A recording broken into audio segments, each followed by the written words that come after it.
তাকুমুস সাআ, কিয়ামত ততক্ষণ পর্যন্ত হবে না হাত্তা তালহাকা কাবাইলু মিন উম্মতি বিল মুশরিকিন। আল্লাহ হাবিব বলছেন, শীঘ্রই আমার উম্মতের কিছু লোক তারা মূর্তি পূজারীদের সাথে মিশে যাবে, নাউযুবিল্লাহ। তাদের ঈমান বিসর্জন দিয়ে তারা এমন পর্যায়ে চলে যাবে, দুনিয়াবি স্বার্থ হাসিলের জন্য তারা মূর্তির পূজা পর্যন্ত করবে, নাউযুবিল্লাহ। তিনি বলেন, লা তাদখুলু আলাল মুশরিকিনা ফি কানাইসিহিম ইয়াওমা ঈদিহিম, মুশরিকদের ধর্মীয় উপাসনালয়ে তাদের উৎসবের দিনে তোমরা সেখানে প্রবেশ করো না, কেননা ইন্নাস সাকাতাতা তানজিলু আলাইহিম, কেননা সেখানে আল্লাহর গজব সরাসরি নাজিল হয়, নাউযুবিল্লাহ। আর আমাদের ধর্মীয় নেতারা, আমাদের রাজনৈতিক নেতৃবৃন্দ, তারা মুসলিম নাম নিয়ে মুসলিম পরিবারের সদস্য হয়ে তারা নির্দ্বিধায় নিশ্চিন্ত মনে পূজা মণ্ডপে, যেখানে আল্লাহর সাথে সরাসরি শিরক হচ্ছে, যেখানে সরাসরি আল্লাহর ওয়াহদানিয়াতের বিরোধিতা করা হচ্ছে, সেখানে যে নির্দ্বিধায় তারা হাসির ছলে, তাদের কাছে যেন কোনো ঈমানি অনুভূতি নেই আমরা দেখি। চার মাযহাবের ইমামের ফতোয়া হচ্ছে, ইত্তেফাকা আহলুল ইলম আলা তাহরীম হুদুরি আ'য়াদিল কুফফার ওয়া তাশাব্বুহি বিহিম ফিহা। সকল উলামায়ে কিরাম এই বিষয়ে একমত যে আলা তাহরীম হুদুরি আ'য়াদিল কুফফার, কাফের মুশরিকদের উৎসব অনুষ্ঠানে, ধর্মীয় উৎসব অনুষ্ঠানে উপস্থিত হওয়া সকল উলামায়ে কিরাম এই বিষয়ে একমত, এটি সুস্পষ্ট হারাম। সুস্পষ্ট কি?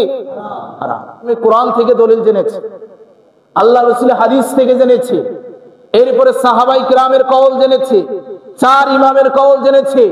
এরপরেও যে ব্যক্তি তার কানের মধ্যে এই আওয়াজ পৌঁছাবে না, আমরা সে ব্যক্তি ইসলাম থেকে সুস্পষ্ট বিভ্রান্ত বলে আমরা তাকে ধরে নিব, ঠিক কিনা বলে? অমুসলিমদের ধর্মীয় উৎসবে মুসলিমরা অংশগ্রহণ করতে পারবে কিনা এ বিষয়ে আমাদের জানা দরকার। আমরা দেখি এখন রাজনৈতিক নেতারাও সেখানে যে সারিবদ্ধভাবে সেখানে অংশগ্রহণ করছে।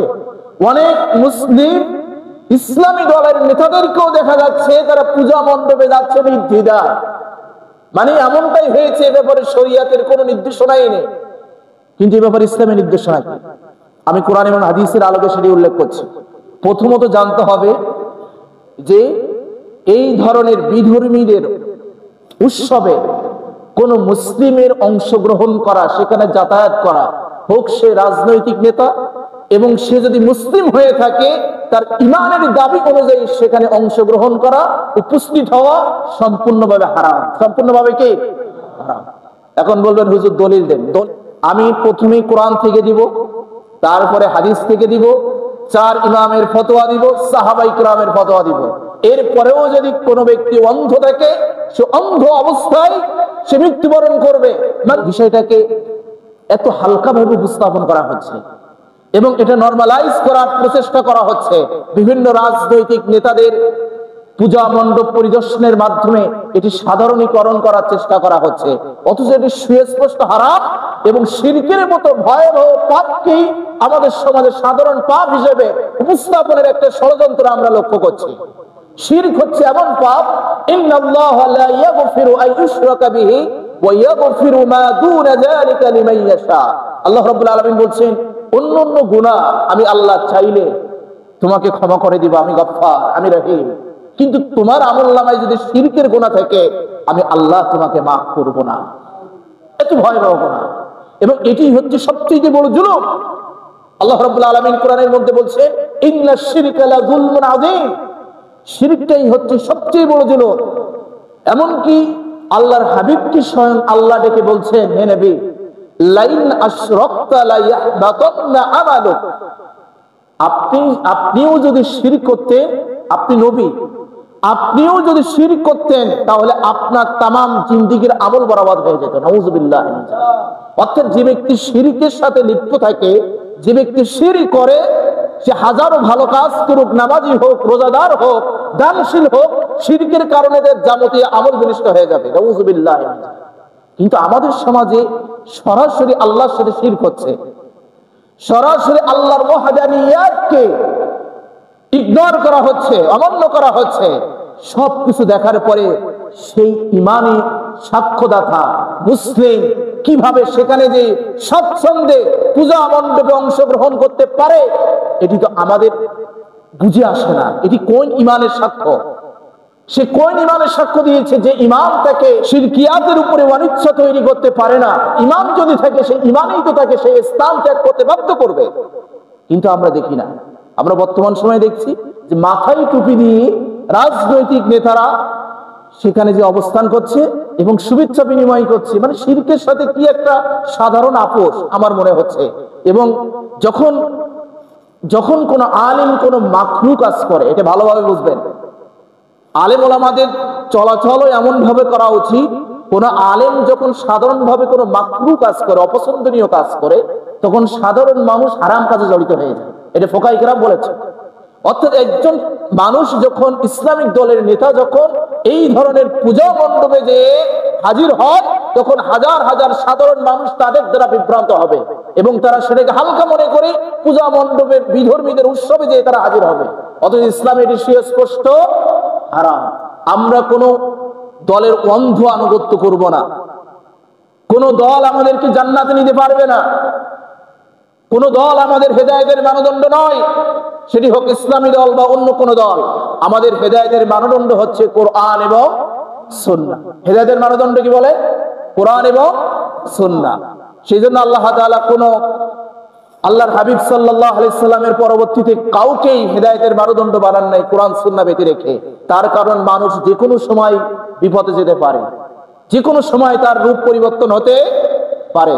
সেজন্য আমাদের হেদায়েতের মানদণ্ড হচ্ছে কোরআন এবং সুন্নাহ। তারাকতু ফীকুম আমরাইন লান তাদিল্লু মা তামাসসাকতুম বিহিমা কিতাবাল্লাহি ওয়া সুন্নাতি রাসূলিহি। আল্লাহর হাবিব বিদায় হজ্জের দিনে আমাদেরকে বলে গিয়েছেন, আমি তোমাদের জন্য দুইটা বিষয় রেখে যাচ্ছি, একটা হচ্ছে আল্লাহর কোরআন, আরেকটা হচ্ছে আমি নবীর সুন্নাহ। এই দুইটাকে যে ব্যক্তি আঁকড়ে ধরে থাকবে সে কখনো পথভ্রষ্ট হবে না। সুবহানাল্লাহ, আল্লাহর হাবিব বলছেন। সেজন্য সম্মানিত মুসল্লিয়ান, আমরা অন্ধ আনুগত্য করব না। আমরা অন্ধ আনুগত্যে বিশ্বাসী নই। আমরা বিশ্বাসী যদি সেটি কোনো ইসলামিক দল হোক বা কোনো মুসলিম হোক, কোনো ধর্মীয় নেতা হোক, যদি ইসলাম বিরোধী কোনো কাজ করে, যদি কোরআন সুন্নাহর সাথে তার আমল প্রমাণিত না হয়, না মেলে, আমরা তাকে ডাস্টবিনে নিক্ষেপ করব প্রয়োজনে। কিন্তু কোরআন সুন্নাহই হচ্ছে আমাদের হেদায়েতের মানদণ্ড। ঠিক কিনা বলে? এ বিষয়ে কোনো নেই, লাউড এন্ড ক্লিয়ার, পরিষ্কার কথা, যে কোরআন সুন্নাহর সাথে যার আমল মিলবে না তার ভোট তো দূরের কথা, যে ভোটের জন্য সে ইমামকে পর্যন্ত বিসর্জন দিচ্ছে, আমরা তাকে কোরআন সুন্নাহর সাথে যার আমল মিলবে না, কোরআন সুন্নাহ যে বিষয়ে নিষেধ করেছে সেই বিষয়ে যদি কোনো মুসলিম কোনো নেতা যদি সেটি প্রমোট করতে চায়, আমরাও তাকে পরিত্যাগ করতে রাজি আছি। আছি কিনা বলেন? কারণ এটা হচ্ছে আমাদের ইমানি দায়িত্ব। আমি প্রথমেই কিন্তু হিজরত নিয়ে আলোচনা করেছি। শুধু ইমানকে হেফাজতের জন্য ইসলামী হিজরতের বিধান আছে, কিন্তু সেই ইমান, সেই শিরকের মতো একটা বিষয়কে এত সাধারণভাবে আমাদের সমাজের মধ্যে উপস্থাপন করা হচ্ছে। কোরআন থেকে দলিল নেন। কোরআনের মধ্যে আল্লাহ রাব্বুল আলামিন সূরা নিসার 140 নম্বর আয়াতে বলছেন, ফালা তাকউদু মাআহুম হাত্তা ইয়াকুদু ফি হাদীসিন গায়রি ইন্নাকুম ইদাম মিথলুহুম। আল্লাহ রাব্বুল আলামিন বলছেন, তোমরা তাদের সাথে বসো না যতক্ষণ না তারা কুফরি আলোচনা থেকে বিরত হয়, অন্যথায় তোমরা তাদের মতো হয়ে যাবে। আল্লাহ কি বলছেন? যে ফালা তাকউদু মাআহুম, তোমরা তাদের সাথে বসো না যারা আল্লাহর সাথে সরাসরি কুফরি করছে, যারা আল্লাহর সাথে সরাসরি শিরক করছে, তোমরা তাদের সাথে বসো না হাত্তা ইয়াকুদু ফি হাদীসিন গায়রি, যতক্ষণ পর্যন্ত না তারা সেই কাজ থেকে বিরত থাকছে ততক্ষণ পর্যন্ত তোমরা তাদের সাথে বসো না। যদি এখানে বসো, শুভেচ্ছা বিনিময় করো, বক্তৃতা দাও মঞ্চে বসে, তাহলে ইন্নাকুম ইদাম মিসলুহুম, তোমরাও তাদের মতো হয়ে যাবে। এটা আমার কথা? এটি কে বলছেন? আল্লাহ সুবহানাহু ওয়া তাআলা। যে যেখানে সরাসরি আল্লাহর সাথে শিরক হচ্ছে, যেখানে সরাসরি আল্লাহর সাথে কুফর হচ্ছে, তোমরা সেখানে যেও না, সেখানে বসো না। যদি তোমরা সেখানে বসো, সমর্থন দাও, তাহলে কি হবে? তোমরাও তাদের মতো হয়ে যাবে। নাউযুবিল্লাহি মিন যালিক। এই আয়াতের ব্যাখ্যা তাফসীরে কুরতুবীর মধ্যে ইমাম কুরতুবী রাহমাতুল্লাহি আলাইহি তিনি বলছেন, আমি সংক্ষিপ্ত পরিসরে বলছি। ইমাম কুরতুবী বলছেন, ইন্নাকুম ইদাম মিসলুহুম ফাদাল্লা বিহাযা আলা উজুবি ইজতিনাবি আসহাবিল মাআসি ইযা যাহারা মিনহুম মুনকার। ইমাম কুরতুবী বলছেন, এই আয়াত দ্বারা প্রমাণিত হয় যখন কোনো গুনাহ প্রকাশ্য সংঘটিত হয় তখন গুনাহগারদের সহচর্য ত্যাগ করা ওয়াজিব। মণ্ডপে যেগুলো হয় সেগুলো কি আল্লাহর সাথে সরাসরি শিরক নয়? কি বলেন আপনারা? আল্লাহর সাথে সরাসরি শিরক হচ্ছে না? আল্লাহর ওয়াহদানিয়াতের সাথে আল্লাহর ওয়াহদানিয়াতকে সরাসরি অবন্য করা হচ্ছে। তিনি বলছেন আর কুফরের প্রতি সন্তুষ্ট থাকাও কুফর। আপনি যে ওখানে উপস্থিত হয়েছে, আপনার যে ঈমান আপনাকে বাধাগ্রস্ত করছে না, এই আল্লাহর অবদ্ধতা দেখেও তারা সরাসরি আল্লাহর রুবুবিয়াত ওয়াহদানিয়াতকে উপেক্ষা করে মূর্তির সম্মুখে সিজদায় লুটিয়ে পড়ছে, এটি দেখার পরেও আপনার ঈমান আপনাকে বাধাগ্রস্ত করছে না। ইমাম কুরতুবী বলছেন আপনি যদি এখানে যদি নীরবতা পালন করে তাহলে ওয়ারিদা বিল কুফরি কুফরুন, কেননা যে শিরকের সাথে আপোষ করেছে, যে শিরকের মতো বিষয় নিয়ে সন্তুষ্ট হতে পেরেছে, এটিও তার জন্য কুফর। নাউজুবিল্লাহ। সম্মানিত মুসল্লিয়ান, তাহলে পূজা মণ্ডপে বা বিধর্মীদের যে কোনো ধর্মীয় অনুষ্ঠানে আমাদের কোনো মুসলিম হয়ে সেখানে অংশগ্রহণ করা, উপস্থিত হওয়া, এটি ইসলামের শরীয়তে সুস্পষ্ট কি বলে? হারাম। সুস্পষ্ট কি? হারাম। এমনকি বলবেন যে ইসলাম তো বিধর্মীদের অধিকারও দিয়েছে। অবশ্যই দিয়েছে। বিধর্মী অমুসলিম যারা তাদের মানবিক অধিকার দিয়েছে। আপনার পার্শ্ববর্তী যখন কোনো অমুসলিম অসুস্থ হবে, মুসলিম হয়ে আপনি তার সেবা করতে পারবেন। আপনার পার্শ্ববর্তী যখন কোনো অমুসলিম দুঃখ কষ্টে ভুগবে, আপনি তার সহযোগিতার হাত বাড়াতে পারবেন। কিন্তু মানবিক সাহায্য আর ধর্মীয় সাহায্য এক নয়। মানবিক সহযোগিতা আর ধর্মীয় সহযোগিতা কি নয়? এক নয়। এটি বুঝতে হবে। আমাদের নেতা নেত্রীরা মানবিক সহায়তাকে এমন ভাবে মানবিক সহায়তা রূপ ধারণ করে তারা ধর্মীয় সহযোগিতায় প্রবেশ করে ফেলেছে। সেই জন্যই ইসলামের সাথে তাদের সাংঘর্ষিকতা, এটি আমাদের বুঝতে হবে। এরপরে দেখেন আল্লাহর হাবিব সাল্লাল্লাহু আলাইহি ওয়াসাল্লাম আজ থেকে 1450-1500 বছর আগে ভবিষ্যৎবাণী করছেন, আপনারা যে এখন দেখে হাই উতাস করেন যে মুসলিম পরিবারের সদস্য হয়ে কিভাবে পূজা মণ্ডপে যে সেখানে অংশগ্রহণ করছে, তাদের বিবেক কি জাগ্রত হয় না? আল্লাহর হাবিব ভবিষ্যৎবাণী করেছেন যে আমার উম্মতের লা তাকুমুস সাআ, কিয়ামত ততক্ষণ পর্যন্ত হবে না হাত্তা তালহাকা কাবাইলু মিন উম্মতি বিল মুশরিকিন। আল্লাহর হাবিব বলছেন শীঘ্রই আমার উম্মতের কিছু লোক তারা মূর্তি পূজারীদের সাথে মিশে যাবে। নাউযুবিল্লাহ মিন যালিক। কিয়ামতের আগ মুহূর্তে আমার উম্মতের কিছু লোক মূর্তি পূজারীদের সাথে মিশে যাবে। এমনকি আল্লাহর হাবিব বলছেন ওয়া হাত্তা ইয়াবুদুল আওসান, তাদের ঈমান বিসর্জন দিয়ে তারা এমন পর্যায়ে চলে যাবে দুনিয়াবি স্বার্থ হাসিলের জন্য তারা মূর্তির পূজা পর্যন্ত করবে। নাউযুবিল্লাহ মিন যালিক। এটি এমন হারাম। এটি আল্লাহর হাবিব আজ থেকে 1450-1500 বছর আগে ভবিষ্যৎবাণী করেছেন। এরপরে দেখেন সাহাবায়ে কিরাম কি বলতেন অমুসলিমদের ধর্মীয় উৎসবে উপস্থিতি নিয়ে মুসলিমদের। ওমর রাদিয়াল্লাহু তাআলা তিনি বলেন লা তাদখুলু আলাল মুশরিকিনা ফি কানাইসিহিম ইয়াওমা ঈদিহিম, মুশরিকদের ধর্মীয় উপাসনালয়ে তাদের উপাসনার দিনে তোমরা সেখানে প্রবেশ করো না, উৎসবের দিনে তোমরা সেখানে প্রবেশ করো না। কেননা ইন্নাস সাকাতাতা তানজিলু আলাইহিম, কেননা সেখানে আল্লাহর গজব সরাসরি নাজিল হয়। নাউযুবিল্লাহ। আর আমাদের ধর্মীয় নেতারা, আমাদের রাজনৈতিক নেতৃবৃন্দ, তারা মুসলিম নাম নিয়ে মুসলিম পরিবারের সদস্য হয়ে তারা নির্দ্বিধায় নিশ্চিন্ত মনে পূজা মণ্ডপে যেখানে আল্লাহর সাথে সরাসরি শিরক হচ্ছে, যেখানে সরাসরি আল্লাহর ওয়াহদানিয়াতের বিরোধিতা করা হচ্ছে, সেখানে যে নির্দ্বিধায় তারা হাসির ছলে, তাদের কাছে যেন কোনো ঈমানি অনুভূতিই নেই আমরা দেখি। সেজন্য সম্মানিত মুসলিম সাহাবায়ে কিরাম এ বিষয়ে আমাদেরকে সতর্ক করেছেন। আল্লাহর হাবিব আমাদেরকে সতর্ক করেছেন।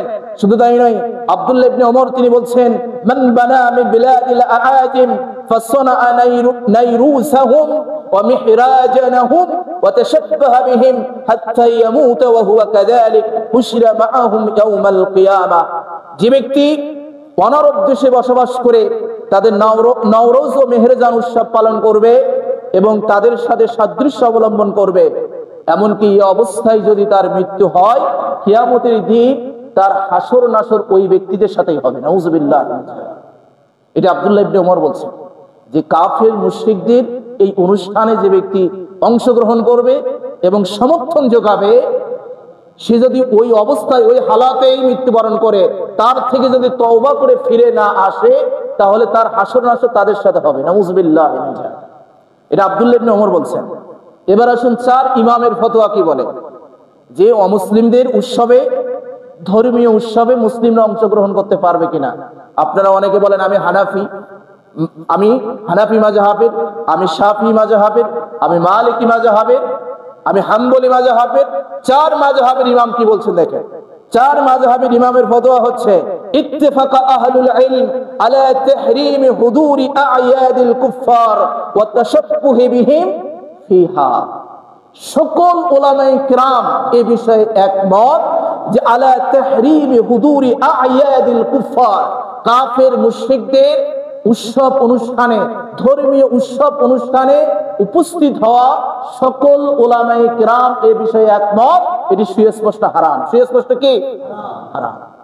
4 ইমাম, ইমাম আবু হানিফা রাহমাতুল্লাহি আলাইহি, ইমাম শাফি, ইমাম মালিক, ইমাম আহমদ বিন হাম্বল রাহমাতুল্লাহি আলাইহি এই ফতোয়া দিয়েছে। 4 ইমামের মতে আমরা প্রথমে কোরআন থেকে দলিল জেনেছি, আল্লাহ রাসূলের হাদিস থেকে জেনেছি, এরপরে সাহাবাই কিরামের কওল জেনেছি, 4 ইমামের কওল জেনেছি। এরপরেও যে ব্যক্তি তার কানের মধ্যে এই আওয়াজ পৌঁছাবে না, আমরা সে ব্যক্তি ইসলাম থেকে সুস্পষ্ট বিভ্রান্ত বলে আমরা তাকে ধরে নেব। ঠিক কিনা বলেন?